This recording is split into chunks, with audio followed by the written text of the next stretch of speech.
Albert Einstein once said, everybody's a genius, but if you judge a fish by its ability to climb a tree, it will live its whole life believing that it is stupid.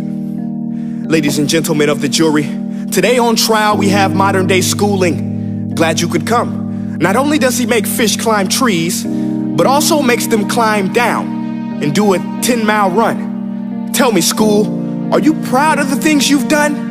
Turning millions of people into robots, do you find that fun? Do you realize how many kids relate to that fish swimming upstream in class, never finding their gifts, thinking they are stupid, believing they are useless? Well, the time has come, no more excuses. I call school to the stand and accuse him of killing creativity, individuality, and being intellectually abusive.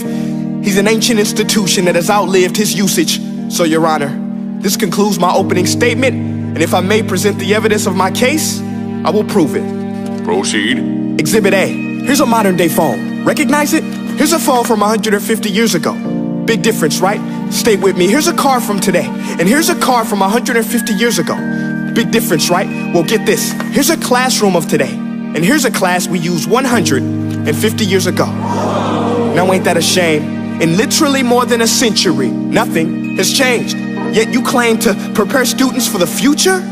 But with evidence like that, I must ask, do you prepare students for the future or the past?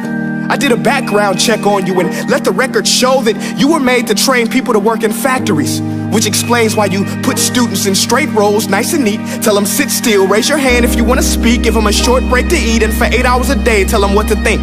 Oh, and make them compete to get an A letter which determines product quality, hence grade A of meat.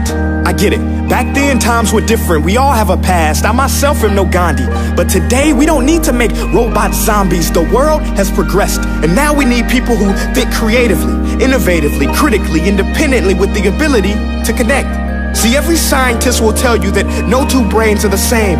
And every parent with 2 or more children will confirm that claim.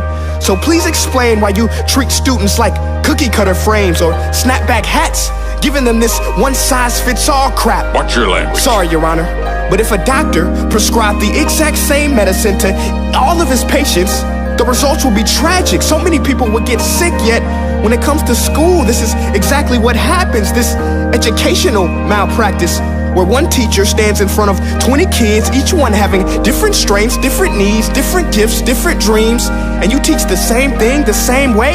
That's horrific. Ladies and gentlemen, the defendant should not be acquitted. This may be one of the worst criminal offenses ever to be committed. And let's mention the way you treat your employees. Objection. Overruled. I want to hear this. It's a shame. I mean, teachers have the most important job on the planet, yet they're underpaid? No wonder so many students are short-changed. Let's be honest, teachers should earn just as much as doctors, because a doctor can do heart surgery and save the life of a kid, but a great teacher can reach the heart of that kid and allow him to truly live. See, teachers are heroes that often get blamed, but they're not the problem. They work in a system without many options or rights. Curriculums are created by policymakers, most of which have never taught a day in their life. Just obsessed with standardized tests. They think bubbling in a multiple choice question will determine success. That's outlandish. In fact, these tests are too cruel to be used and should be abandoned, but don't take my word for it. Take Frederick J. Kelly, the man who invented standardized testing, who said, and I quote, "These tests are too cruel to be used and should be abandoned." Ladies and gentlemen of the jury, if we continue down this road, the results will be lethal. I don't have much faith in school, but I do have faith in people.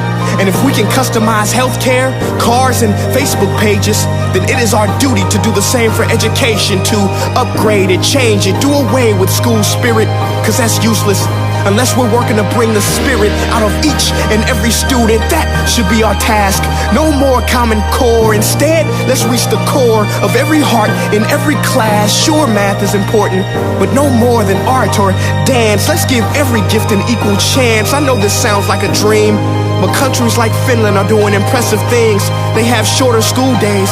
Teachers make a decent wage. Homework is non-existent, and they focus on collaboration instead of competition. But here's the kicker, boys and girls.